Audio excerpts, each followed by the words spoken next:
You have come out of the closet, now you have moved back to the closet. So where are you at this point in time? Yeah, no, before when I a little bit in the closet, then I thought about it and I said, fuck it lah. You said the F word! Never hear. Okay, anyway, yeah. And I was like, I sort of like had this little strategy which I went around planning in my head in order to come out to my campmates. Because I kind of think they kind of suspected already, because I did try to act straight for like the first 2 weeks of confinement. But you just can't hide it, darling. and it was like all my defenses up, everything like that, you know, it's all the let's talk like the and then but when I was really tired, you know, and I was like going back to my bunk, and like I really wanted to fall asleep. Suddenly my bunkmate rushes up to me and said, "Oh, Shannon, you got to fast in 2 minutes." I'm like, "What?" And I was like, okay, that was like a little 8 octaves too high, and like my voice broke, and I was like giving all these bitchy comments. After that, I was like, then he looked at me and like, So after that, I was like, oh, so I can't do this anymore. I really can't. I felt really horrible for those 2 weeks, because I was lying to myself, and I had to put on this whole show 24/7, you know. And when I mean 24/7, I seriously mean 24/7, because we were around these boys all the time. And finally, when I came out to them, right, using a certain way, right, and they all, well, surprisingly, some of them were pretty shocked. I don't know why, but after that, right, there was a lot of talking, you know, the usual questions, and you know how curious army boys are and stuff like that. So, yeah, there were a lot of questions, and like, how do you guys do it, you know, stuff like that. You know, don't you get turned on? You see us in the showers. Roll my eyes, I tell you, roll my eyes. So, because there was all this, and it's surprisingly, right, is that, you know, you realize, you know, in the army, right, it is the place where you have all these young guys going around and stuff, but what was very important was that, what was very surprising is that we're very eager to learn. And that's the another. They were very eager to learn. They were very eager to ask questions. At least they were asking questions, you know. They were not calling you faggot left, right, and center. So they were eager to ask questions. They were eager to understand. And you realize out there how little information is available on this subject. And so through open communication and, you know, honesty, they slowly got used to the idea. Although, you know, they've you know, from time to time they have questions, you know, they're usually asking which sergeants gave you an answer that. So you actually a little coming out campaign in your camp already. Yeah, so you know, when you start asking questions, you try, you know, to take away those stigmas that usually attach to yourself. Stuff like well, then you're actually educating them indirectly. So what do you hope to achieve by coming out in this book? In this book, right, like what Sheila said, I hope to put, and I just saw my PC, put more human face on the word homosexual. PC run away already. Yeah, I think PC run away already. But more human face on the word homosexual, and to show really how diverse our culture is. That it's not, you know, just this person, you know, this stereotype image that is usually formed in people's minds. You know, there's so many people out there. We feel every demographic, you know, that is in this society. And the one thing that I hope to achieve is that this book will say that yes, we're gay and we're Singaporean. Thank you. Okay, thank you. So maybe just another round of applause to share yourself. Oh, by the way, PC stands for Platoon Commander. He's the top in charge of the whole platoon. God bless you when you go back on Monday.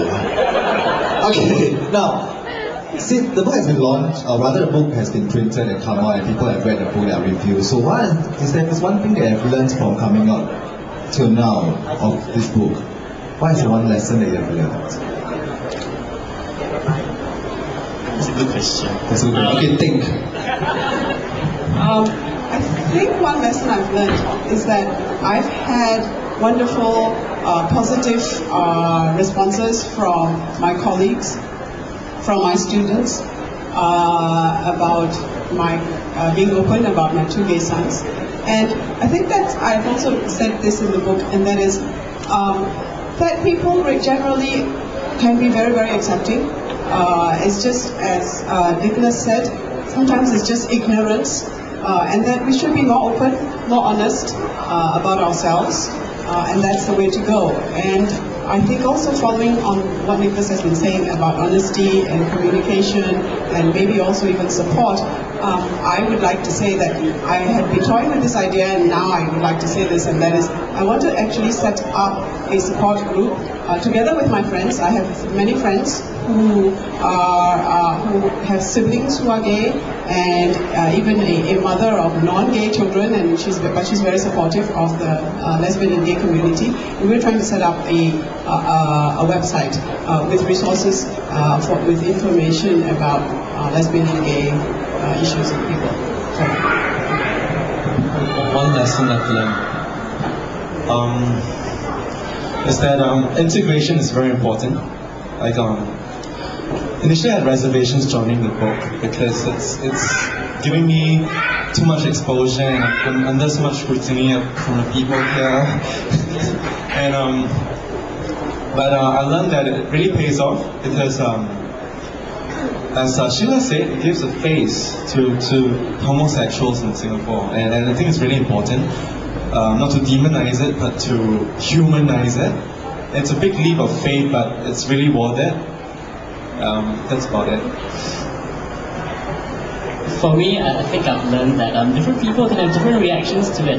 Some of you who have been to the blog site will know that I gave a copy of the book to an MP, so read more about it on the website. I was quite pleasantly surprised at his surprise reaction. And also, I also gave a copy for my office. I work in a very diversity-friendly, gay-friendly office environment. I love working there. I gave a copy to the staff who was in charge of the staff library, and just sort of went, because I wasn't quite sure about her reaction, so I just left the copy there and sort of went, okay, here's a copy for the office library, and by the way, you might want to look at page 186.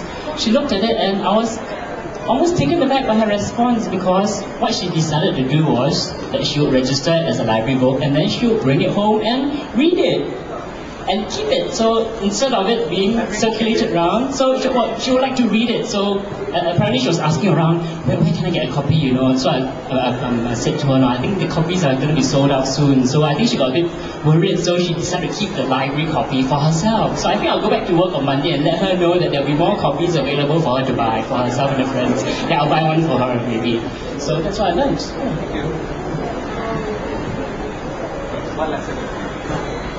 One lesson I've learned, that we are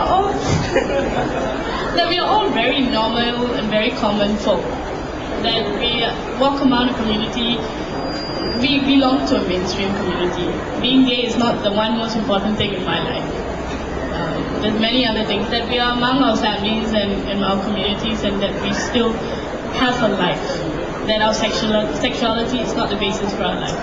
Our life is our life. That's my lesson.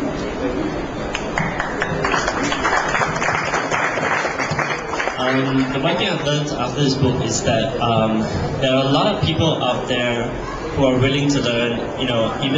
There's this whole image painted by the media that a lot of straight people are, very biased or judgmental against us. But I'm very surprised, and I can say that there are a lot of straight people out there who want to learn, who are willing to learn and willing to understand us. But we ourselves shouldn't stop talking to them just because we're gay. Thank you. So to read more, to find out how normal these people are, quote unquote normal. Yeah, this purchase a book, $23 here at Borders. Okay, thank you, panel. Let's give them a round of applause, please. It is definitely not easy to have your face put in a book circulating to God knows where.